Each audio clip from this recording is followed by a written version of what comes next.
All right, we'll say it's 6 p.m. and we will call to order the August 6th meeting of the Forest Lake Airport Commission. I know we don't have on the agenda to approval of the agenda, but on the agenda it says up there Thursday, and it's actually Wednesday. I think that probably got dragged over from our last special meeting. But it's Thursday, August 6th, 6 p.m. Mark, if City Administrator Stats, if you would do the roll. Sure. Commissioner Gallmeyer? Here. Commissioner Lynch? Present. Chair Steeler? Here. Commissioner Munson? Here. Commissioner Bain? Here. Everyone is present. The open forum section of the meeting, anyone who is here who wants to step up to the podium and speak on anything, you're welcome to. It's just me, Mark. Just please state your name and address and. Thank you for the time. Yep. Doug Ship, Howard Lake Drive, Forest Lake, Minnesota. I operate multiple aircraft out of hangar number 9 at Forest Lake Airport. And before I begin, I just want to thank Mark Stotts for reacting to a request I had.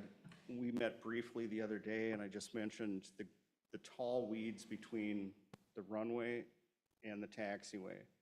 I was at the airport cutting grass around the hangar today, and I saw large city grass cutting equipment coming out, and they got a start on it. I don't think they were able to finish, but that's a good thing in controlling that wildlife attractant. So thank you for that, Mr. Stotts. The reason I'm speaking tonight is why are we here? Why are we here and where do we go from here? We've got situations at the airport that clearly need to be addressed, in my opinion. We're here because elected and appointed persons discriminate between different users of the municipal airport in the following manner. A, charging lessees a cost for improvements to common areas at the airport which were not specified in their leases and calling it rent. And B, removing above charges from some lessees' annual invoices after a city council member tried to pay outstanding balances for those who refused to pay fees which were outside of their lease contracts. Lessees who did pay have not yet been refunded, and that creates an imbalance between those who did not pay and those who have paid. And that to me is a discriminatory practice. It's clear to me the reason we're here is because Forest Lake Airport Commission has not performed sufficiently in properly advising the City Council about airport matters for a decade. For my memory, they haven't gotten everything wrong. Don't get me wrong. Just a few basic issues. The contract violation began with a single lie back in around 2015. And it's never been corrected, and it's actually allowed to snowball into additional lies and potential illegal activities. Managing the airport properly will be difficult until the lies which got us here are acknowledged and corrected. This is the reason why so much energy has been expended on airport matters, and it's a byproduct of simple lack of performance. And what we need is subject matter experts in this. And so we look to the Airport Commission as the subject matter experts, and not just because some of the commission happens to participate in a particular hobby. The fact is, many airport issues require no knowledge of aviation whatsoever, simply sound advisement and a moral compass.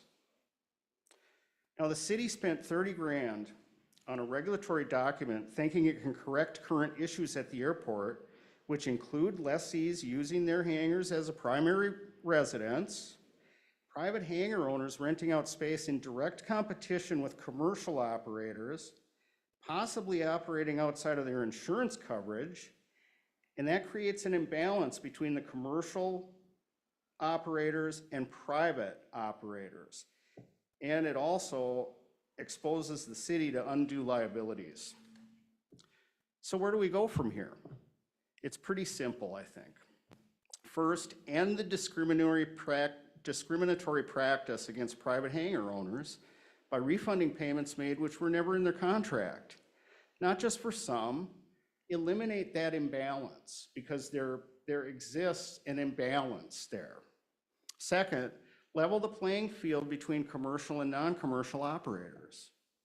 Hangar space rental in exchange for monetary compensation is an act of commerce and therefore a commercial activity. Now, the city has every right to allow this as the owner of the lot, but they should also ensure that the lease rate is properly set for that activity, and they should verify that the proper insurance coverage is in effect for this activity. Because not all commercial level insurance policies allow for this.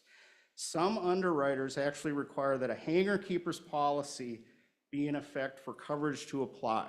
If you have someone else's airplane that they own in your building, the hangar keeper policies protects everyone else's property around that airplane. It protects the building owner, and it protects the landowner, which is the city. Since the City of Forest Lake and Forest Lake Airport Commission are required to be named as additionally insured parties per our lease agreements, it's vital that the city have means to verify that this coverage is in effect. Third, prohibit residential occupancy of hangars. This is counter to intended use. It can be viewed as a method of property tax evasion. It may be in violation of zoning law, and it could result in emergency response difficulties or hazards while exposing the city to undue liabilities. Primarily, we should all operate toward the truth and what is the right thing to do. And I encourage everyone to do that. Thank you. Thank you. Seeing no one else in our audience today, we'll close the open forum section and move on to approval of the meeting minutes from July 10th. There a motion to approve those minutes? I'll move to approve the minutes for the July 10th, 2025 meeting. I have one edit. Oh, I wait, was one just edit. looking at it. It says Chair Gerard under capital improvement plan. I'm sure it's just a typo, but Someone probably started with a planning commission. And, Yeah. yeah. Okay, any other corrections? not that I noticed. Other than that correction, do we have a second to approve the minutes? I'll second. We have a second from Mara. All in favor of approval of the minutes with that one correction? Say aye. Aye. Aye. Any opposed? Any abstentions? Okay. We will move on to the regular agenda items. First on that list is the 2026 draft preliminary budget. Let me scroll ahead to that. I believe it's Mr. Stotts is going to go over this, correct? Yeah, Mr. Chair. What's in your packet tonight is just a draft of the budget for 2026. It seemed appropriate at this point in time to submit something to the city council for consideration as they approach their deadline for a preliminary budget at the end of September. Our next meeting is not until October. You know, I reviewed the budget from last year and our expenditures up to this point this year. And you know, at last meeting, we had a chance to review lease rates and kind of reconfirm where those are at. You know, I gave you what I would call a simplified version. So, you know, our in the accounting software that we have, there might be 35, 40 line items. I condensed those down. Most of them, you know, relate to just a handful of topics. And so what you have in front of you here is sort of a dense version of the budget. I think it's what's important to us, how the sausage is made. Beyond that probably doesn't matter as much, and the city council can deal with the rest of those details. But I wanted to kind of just walk through some of the background on how we get to the budget, what gets accounted for on the airport budget, what doesn't. I think that's important as we go forward. A lot of questions as I've been learning more and more about the airport and the history, as you saw tonight in open forum, there's a lot of contention about the history of how we've funded the airport in the past and how we have not. So I've been trying to absorb everyone's perspective on all that, and I wanted to kind of give you my perspective, and I'll call it staff's perspective, and get your feedback on that perspective and how appropriate you feel it is going forward. There's sort of this looming question of whether or not the airport should be quote-unquote self-sufficient. In other words, should it break even at least every year, or is there a need for the city to quote-unquote subsidize the airport? You can think about many things that the city subsidizes, whether it's our parks or what have you. Other things like our golf course, it has been a goal of the city council to make that not a for-profit, but an entity that at least breaks even, if not brings in a little revenue for the city. I think if you ask most council members, there's probably a bit of a difference of opinion there, but for the most part, I think they'd be in favor of some level of subsidy. We do recognize, I think, that the airport is a good thing for the city, brings commerce here, brings excitement, as we're gonna see with the fly-in. As I was hearing some of you folks talk ahead of time, right? We get hundreds and hundreds of people here for that. We had the movie night the other night, I heard, had a very good turnout. Just a lot of good things coming out of the airport. So certainly, the philosophy isn't necessarily to get this to a 0.00%, flat line, but to get within a reasonable amount of money that I think that the city council can go to their constituents and say, yeah, we're spending a reasonable amount of money on the airport. We're not just bleeding money out of there year after year. And as you look back at the last couple of years on the financial statements, it has been a bit of a bleed. And if you look at the financial statement that I put in your packet from this last audit, you can see there was a significant sort of loss in the airport fund balance. We started the year of 2024 at $245,000. We ended the year at $129,000. Now, that probably doesn't tell the full story because it's a snapshot in time, and we had planning work on the airport and the taxiway and airline runway and taxiway project. And again, that is just a snapshot in time. But I think also notably was that the budget for 2025 was budgeted to lose $30-some thousand. And it just struck me as odd that it would be an adopted budget that is out of balance. We certainly wouldn't do that not without a conscious decision to do that with our general fund. We wouldn't say, let's spend more than we take in. So unless we had reserves to burn through that we felt was appropriate to burn through.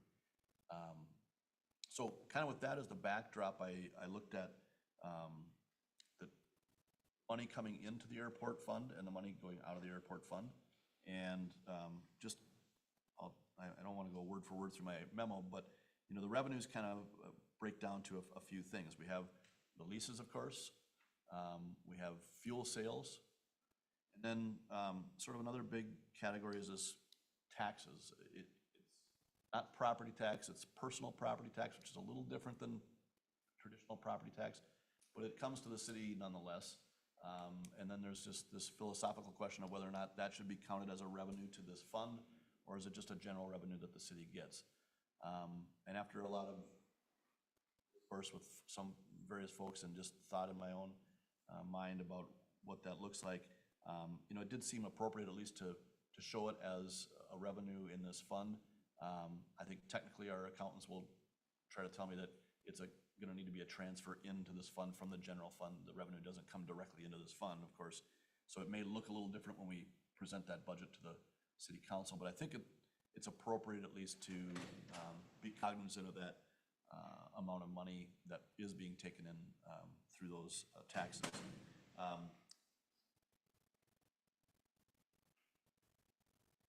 So what you may not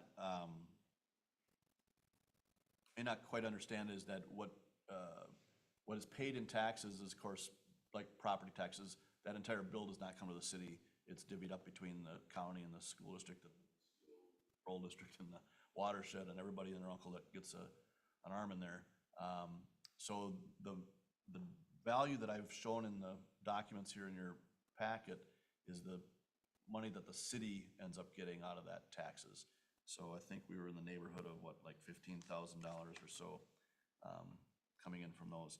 So again, we have our hangar land leases that produce about $33,000. We have fuel sales that have historically been around 50,000 gross revenue. So on the revenue side, that's what we're going to show. Interest earnings were budgeted at $10,000 last year, but some quick math will tell you that if we're in or around an average of $60,000, you saw our beginning balance this year was at 129. We're heading much closer to zero, depending on what we decide to spend on infrastructure improvements. So just to conservatively figure out what we might pull in, we're earning about 4% aggregate on our investments right now. So that math worked out to be 2,500. So that was a significant reduction in that budgeted amount, but I think it reflects reality. And then the ag leases. So we do lease out the land to a farmer and site and so those are your sources of revenue. I'm sorry, and then the MnDOT operating grant. So there are certain expenses out there that are eligible for reimbursement at, Silas, is it 75%? Yeah, so we get 75% of some of those costs. We can't recover all the costs that it costs to operate, but a lot of the sort of physical maintenance type items are eligible for that. So was just kept steady as what we've historically brought in. So as you can see, those are kind of our revenue sources. And then I showed in this scenario, I did not show those taxes. I wanted to kind of tack that in at the end, just because I think proper accounting would probably do that. Our expenses include wages and benefits for the folks that mow the grass, plow the runway, do all the public works types things out there. Right now, we've got that allocated at 30% of one public works worker. Might be 15% of people. It might, of course, it's not exactly not one person is assigned 30% of their time, but that's what it works out. And I know we've tracked that over the years and kind of have a pretty good feel for that. Last year, we looked at assistant city administrator or the administrative services director was going to be in there, or the community development director, I think, actually ended up assigned to this. Yours truly has been assigned to this task for now, and I think for the next year, probably that's where I'll be. So I wanted to, again, reflect that reality. I think conservatively, and I say conservatively in that I'm probably spending more than 10% of my time on the airport issues. I've allocated 10% of my wages and benefits to the fuel services. Again, historically, we've been able to expenses, so buying bulk fuel. You see that nets out to about a $10,000 profit. That's been kind of historically, we've been around that number. I know in the very recent history, we've had some issues with the pricing and the fact that we were paying a high price for the bulk fuel. Probably make it a little bit more in profit, but lower volume. Who knows where we'll end the year, but we're on the cusp here of lowering that price and hopefully going through some more volume. Then we had sort of the utilities and maintenance, basic upkeep type stuff, electricity, all that kind of thing. Repairs to various things out there that, whether it's the electrical system that runs the lights or those type of things, and then insurance. And so those are kind of your basic categories of expenses. You can see there is a reduction in the budgeted amount for wages and benefits, just because we're allocating less of my time than we were community development director. and then the other items stayed fairly steady. So again, we're looking to have a budget, even with this, which has a deficit, and that doesn't initially sit well with myself or other folks. But as you can see, you know, it's not that far off from the amount that we income from taxes. And so plus or minus less than $10,000, I think, is a place where we can probably feel comfortable operating. At least I feel comfortable pitching that to the city council as a valid use of our city funds. So this is our proposal on the rough budget for the year, and I'd be looking for discussion and eventually an endorsement of this budget or whatever you choose to make as an amendment. Thank you. Yeah, I appreciate everything you say. I'm really glad to hear the understanding of the benefit to the community in general. That's great to hear, and the possibilities with our airport to expand on that. I think you're absolutely right that the full story is more than a one-year snapshot. We know that there are certain years that there are higher expenses.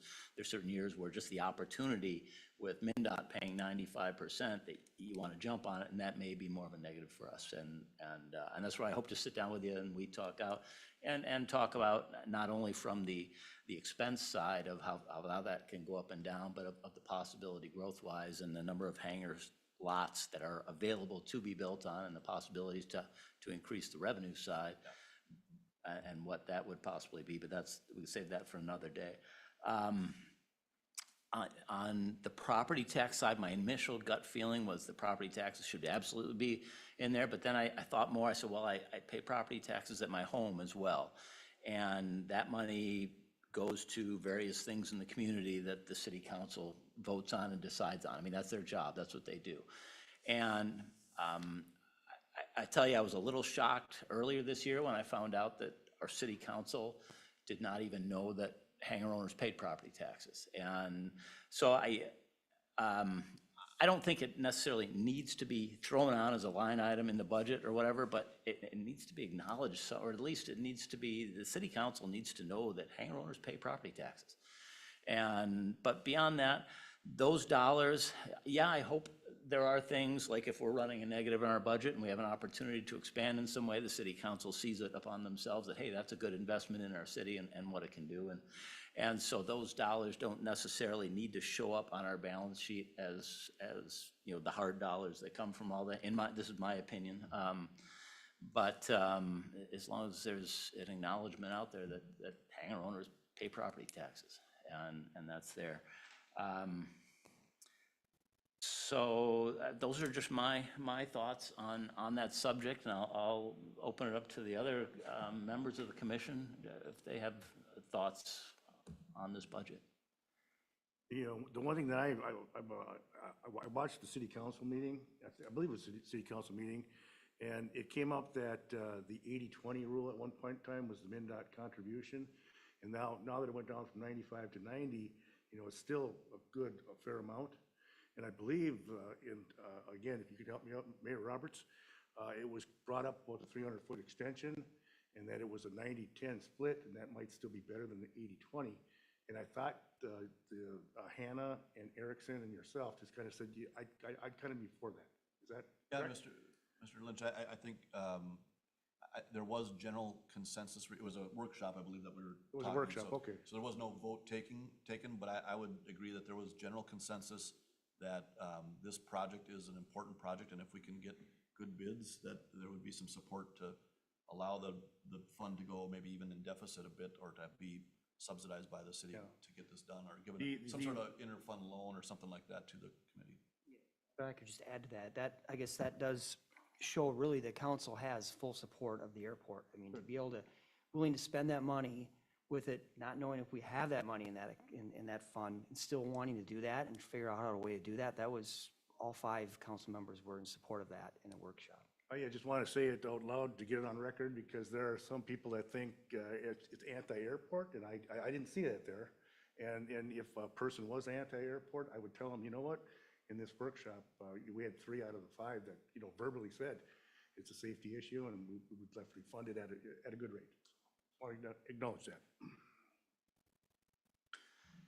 Anyone else have thoughts on this budget? What is the, so I know that there's been a lot going on that affects the kind of administrative overhead of the airport, and perhaps maybe 2025 and, some of even 2024 is hopefully not an expectation of what it's going to take going forward.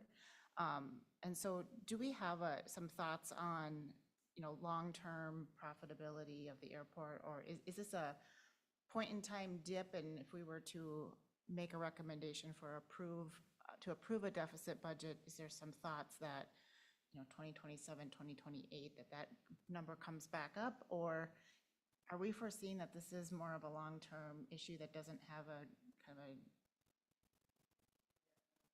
a rectify? Because point in time, it's okay to, I think it's okay to acknowledge a deficit budget, but if there's not a long-term fix, then we should probably be having some different. Yeah, thank you for that comment, Commissioner Bain.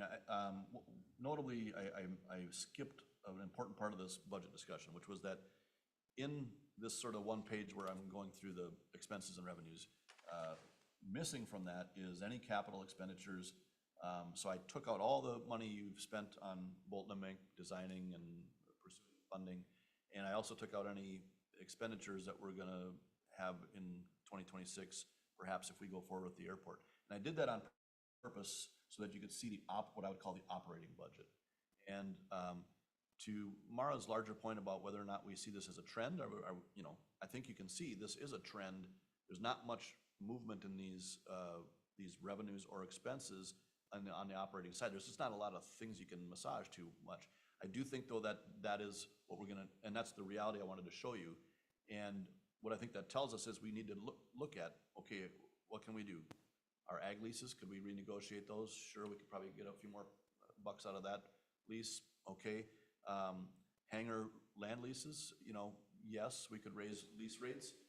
We do have some language in contracts about what's reasonable and what's not.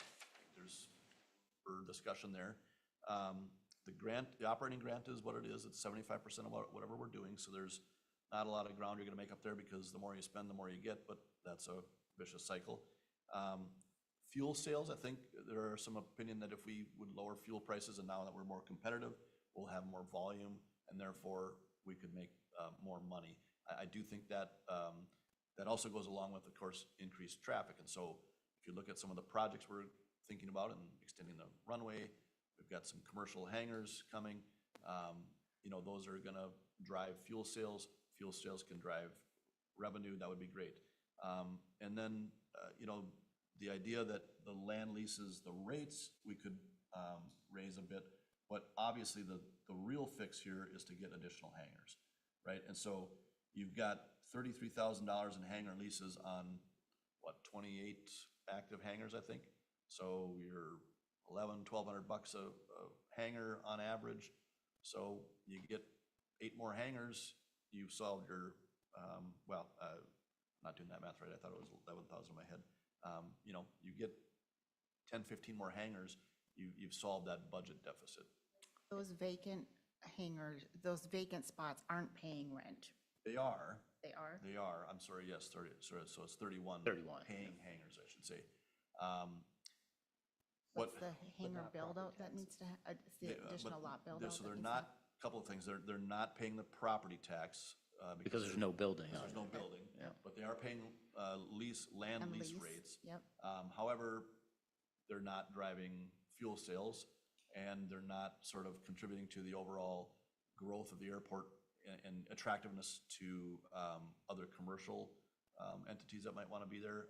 As we've heard from, as I've been talking to other airport managers and stuff, they really say, yeah, you got to get to that critical mass of number of hangars before you start to get people who are repair shops and paint shops and all that kind of stuff that drive commercial rates. So there's a number of opportunities there to grow the revenue side. Cutting costs, I do think, I've already shown a significant drop in the administrative costs. Perhaps that's my cockeyed optimism for having fewer issues. I think we've worked through a number of issues. We're gonna get these rules in place. I hope that that will help us streamline things and keep things moving in the right direction. I'm hopeful that I can keep my administrative time to this 10%. I'm gonna be tracking that to make sure that I have some good data for folks to review.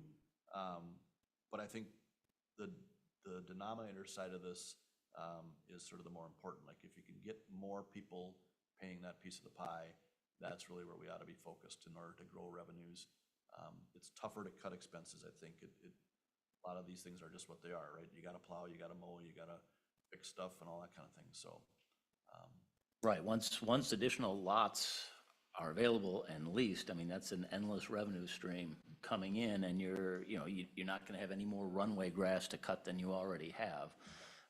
So, yeah, there's significant benefit on the revenue side by leasing more lots if we can do it. Not to jump ahead on the agenda, because I think we're Yeah, gonna talk about yeah. the vacant lots, but not only do they, even though they're paying land lease rates, we are a bit discouraged by MnDOT in creating more hangars if we haven't filled our existing lots that are empty, right? Right. So if we want to grow the recreational use or personal use hangar lots, MnDOT is going to look at us and say, well, why don't you fill up the 3 that you got first, and then we'll talk about adding more infrastructure, because obviously to do that, there would be some infrastructure costs, and MnDOT would be a part of that, so. And that's on our agenda after, right near the end, one of the last items, we'll talk further about that. And any other comments on the budget that is proposed? I guess I would just say, piggyback on the previous comments made about the city council workshop and the kind of overall support for supporting the project. I think that's important to get out there. But also, the conversation right before that was review of the 10-year plan. And I just think we have to keep in mind that, there's a lot of competition for those dollars. And so we're in this point in time with 2026 budget, and we're at this point in time with some particular projects that we have that support.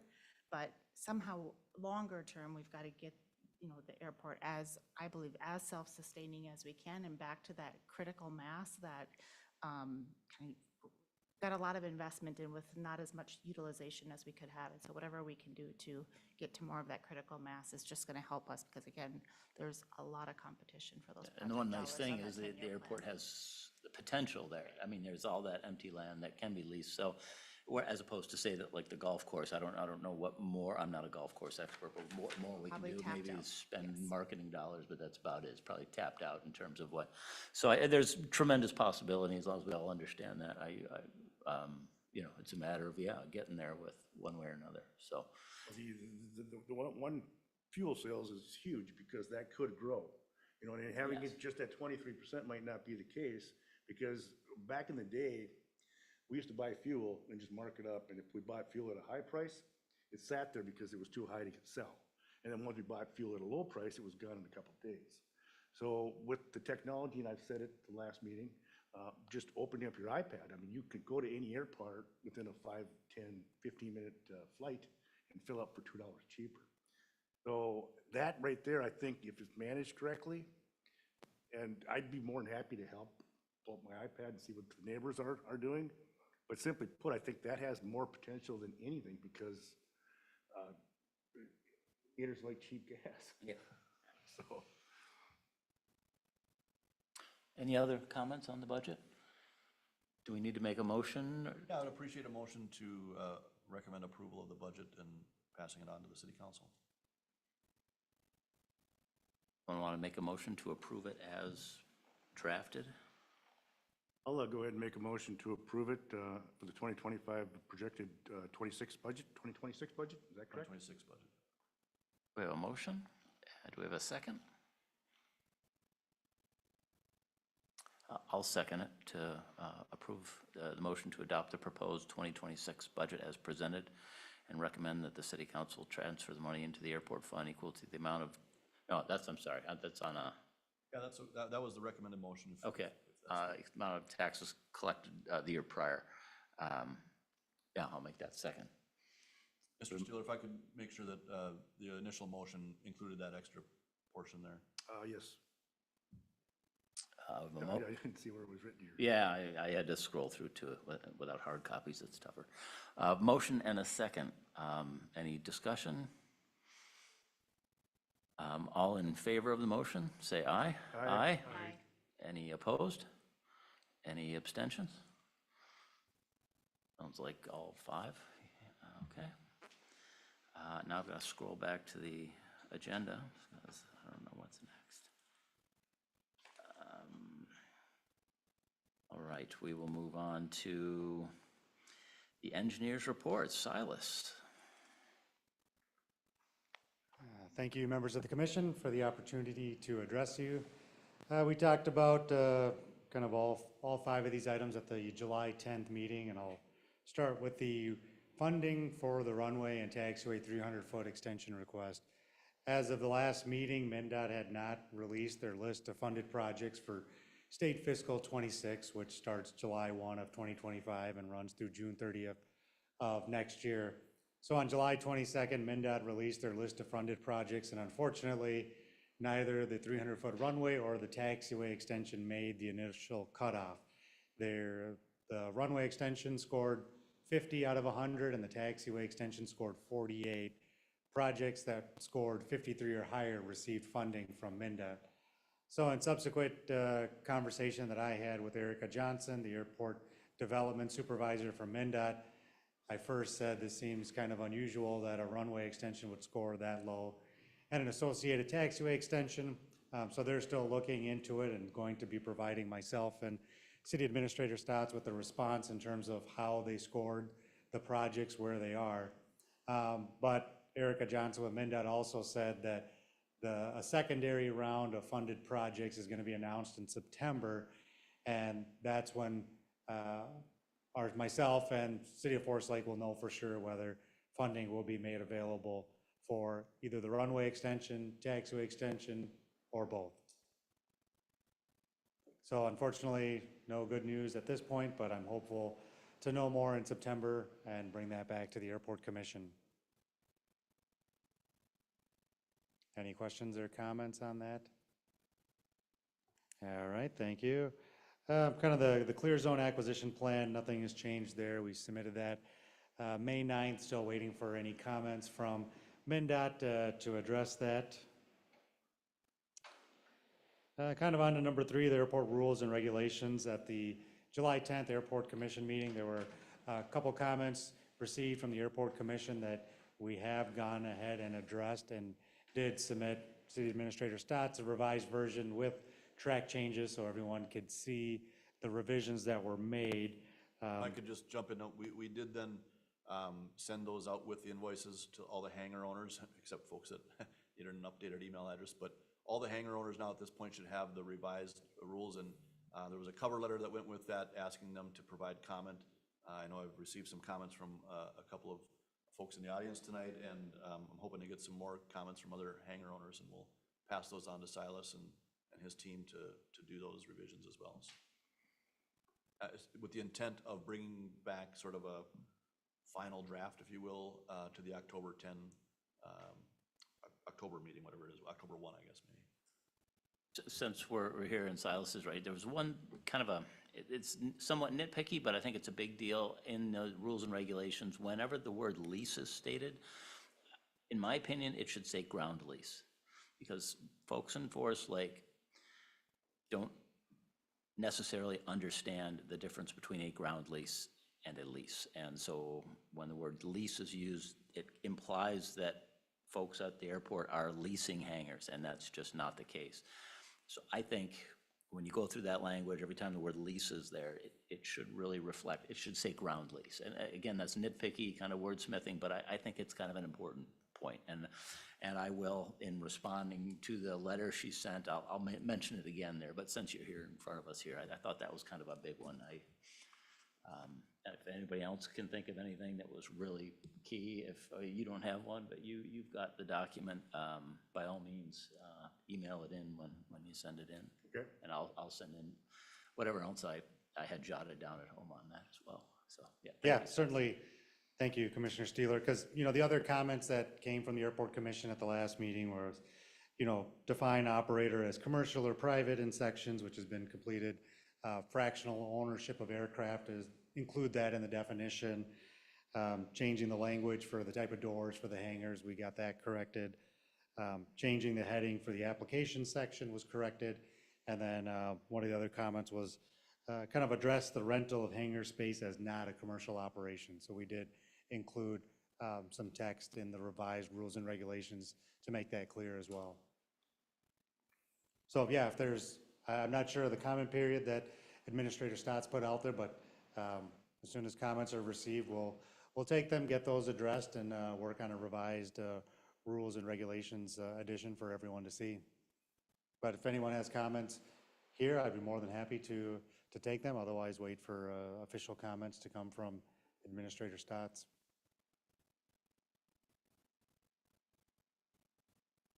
All right, hearing none.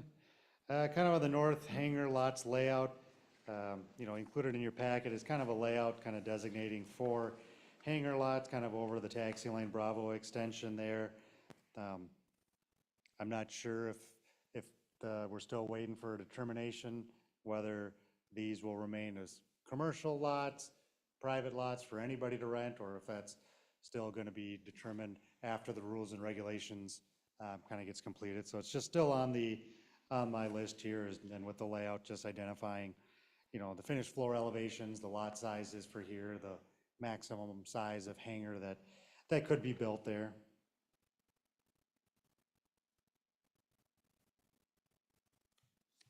I mean, what would have to happen for you to designate those commercial? Is that something we just do internally?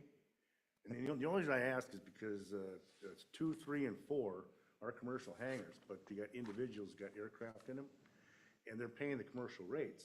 But I don't think we want to say it should be for private and then later try to get it changed to commercial. Because if we start out at commercial, even if a single person, he or she wants to put their aircraft in that building and just use it as they'll pay the commercial rates, but just use it as a private hangar. I think that's just going to lend itself well in case we ever going to get down the road, like you said earlier, that once we get enough population, you probably want to get somebody that's painting aircraft and maintaining aircraft and people that truly have a commercial type business. And at that point in time, if it's already designated commercial, it would be of their interest to sell it to that person and put a lease up for this commercial. Yeah, and I think that's a topic we'll bring back to the next commission meeting is around those definitions of commercial versus non-commercial and be able to talk a little bit more intelligently about what it means to designate something as a commercial. I think just like any zoning code, right, it's nice to group certain uses together. You don't want to have a busy commercial one in the middle of the recreational uses. Or personal uses, and vice versa, right? Try to keep those the two traffics sort of separated. At the same time, certainly understand the idea that we don't want to have them just sitting there and not being filled because we can't find interested commercial parties. I think the strategy at this point would be to try to keep them designated and reserved for commercial uses for a period of time. If we find that we just aren't moving those lots, maybe there's a new strategy to do something a little different there. But I think that we'd like to give that a try. We have had some interest in commercial uses recently. Don't know if that's a blip in the radar, if that's a trend. We're hoping it's a bit of a trend and we can attract those folks, especially too, given the fact that we do have some vacant lots in the non-commercial areas that we'd like to try to find a way to move as well, so. Then one other thing too, Silas, I read through the packet or whatnot, it said that is 1, 2, 3, and 4. We already have 1, 2, 3, and 4. Should it be 0, 1, 0, 2, 0, 3, 0, 4? Or what would you designate those Yeah, lots to be? we can revise the numbering there to whatever the official designation is. We just went with 1 through 4, Commissioner Lynch, but we'll change it to whatever the official designation is for the next hangar lot here Other for airports Forest must Lake. have the same type where they add on and they've got to add different numbers to it then, or do you just? Yeah, I mean, most airports are similar to Forest Lake where they have a layout of all their hangars and they say, okay, here's the existing numbering, and then for any future that develops, it just, goes up from there. But no, we can make that correction once this is approved and finalized. And if we know what those numbers are now, I can get that information from Administrator Stotts and make those changes. I think we would just defer to the airport layout plan, has some numbering on it. I think that we would just Yep. defer to. And on to the capital improvement plan, is that next? Yeah, so that, I'm waiting for MinDOT to kind of officially make their decisions for state fiscal '26 projects, and then this will be revised accordingly. So if they aren't able to fund the runway and a taxiway extension projects, we know the apron expansion project wasn't awarded funding either. My plan is then to have, a CIP meeting with MinDOT to better understand how they scored the projects and if there is anything that Forest Lake needs to do to improve their chances of funding, into the following fiscal year. So this will get revised, after September, once we know for sure the situation on funding for the runway and taxiway extension project. Okay. If there's any other questions or comments, I'd be happy to address. Oh, thank you, All right, Silas. thank you. All right, and on to I believe the last item on the agenda was to talk about those 3 lots again. Is that, I'm scrolling back now. Yeah. Yeah, the vacant lots, yes, the ones that are leased but not built on. Correct.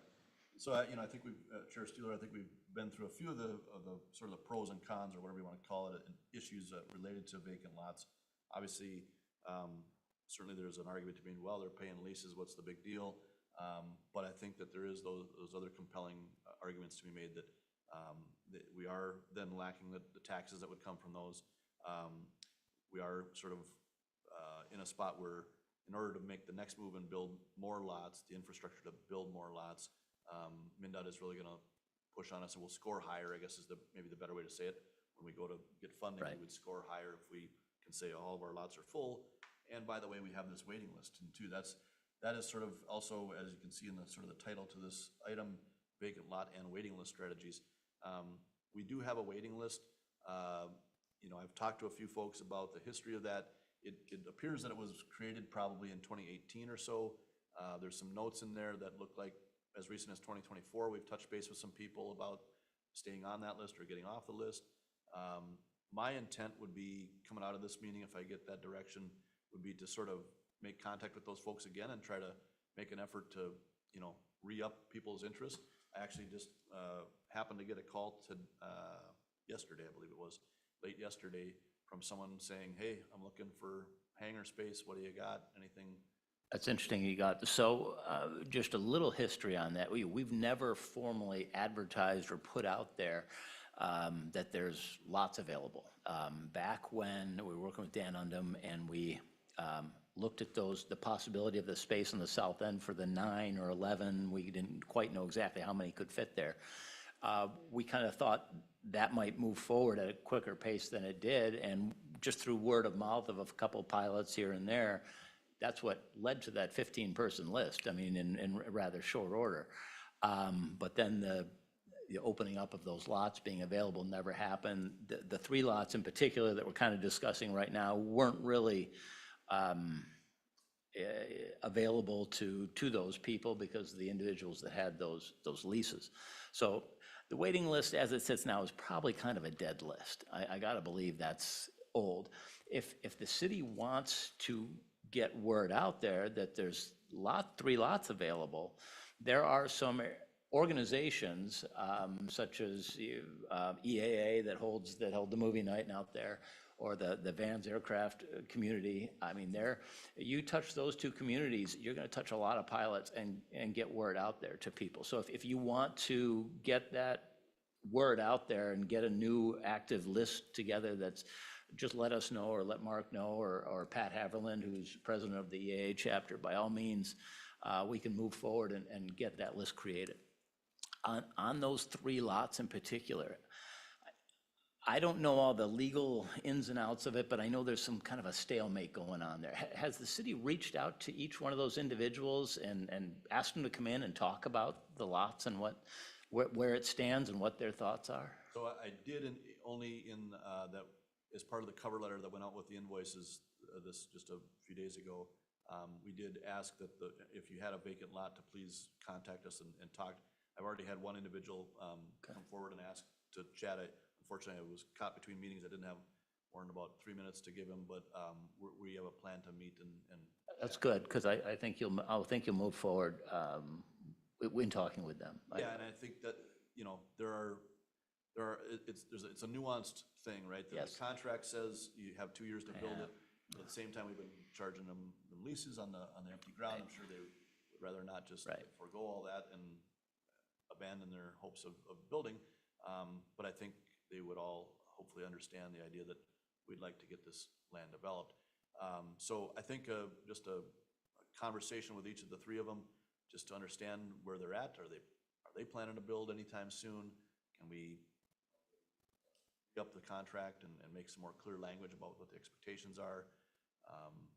And those type of things will happen. So my intent would be, hopefully we can have those conversations ahead of the October meeting, bring back something to the commission to recommend that here's the deal we're gonna offer those three is you got this many years to do your own or sell to someone who will, or, however that might shake out. Right. After I have that conversation, what might be palatable. That seems like a good compromise between our two parties. But I think the general push will be that let's get these things developed, whether it's you or Yes. somebody else. It's time to go forward with that, so. And I think there is hangar demand out there. So I know the cost to construct a hangar is considerably higher now, but still, I think the demand's out there. So, yeah, hopefully I have those conversations, and from there, if we need to make some steps to create a new waiting list to get word out there, I would talk to those three contract holders first and see what they want to do, but there are definitely organizations we can reach out to get word out. Yeah. Any other thoughts on those three? No. That takes us to the staff update section. Not really staff, but I have nothing. Okay. Just appreciate your input and being involved in this commission, so thank you. Thanks. Mr. Chair, I'm sure someone else can give a little bit more detail, but I should have probably had it on the agenda as a highlight item, but the fly-in pancake breakfast, as I understand it, is August 16th? Yes. Yep, 2 Saturdays from now, I'll call yep, it, right? yep, correct. Mhm. I'll let someone else give some more updates on it, but certainly the city will push some of that stuff out on social media and try to help raise awareness for it, so. That's all I had. All right. Any of the commission members? Joe, anything? Commissioner Lynch? Covered, thanks. Commissioner Bain? Munson?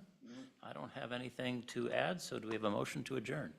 I should thank the commission members, as always, for their volunteering for their time here, every meeting, on a beautiful summer night especially, so, thank you. One question, actually, Yeah. that we've been putting off for a while. Yeah. The positions that we've deferred for voting on. And I failed to put them on the agenda. And my take on that, I think Chair Steeler is doing a great job. And then the second chair was Kurt. And as far as the secretary, that would be the only position, in my opinion, we need to fill. I'll be sure to have it on the October agenda, Put it- and perhaps we'll just sort of punt till 2026. And October is definitely our next meeting? Yes, it is. October, I believe it's October 1st. Let me just quick check that.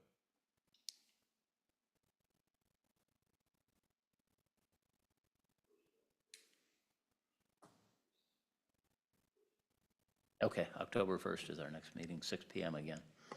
Okay. All right, do we have a motion to adjourn? So moved. Second. All right, all in favor of adjournment?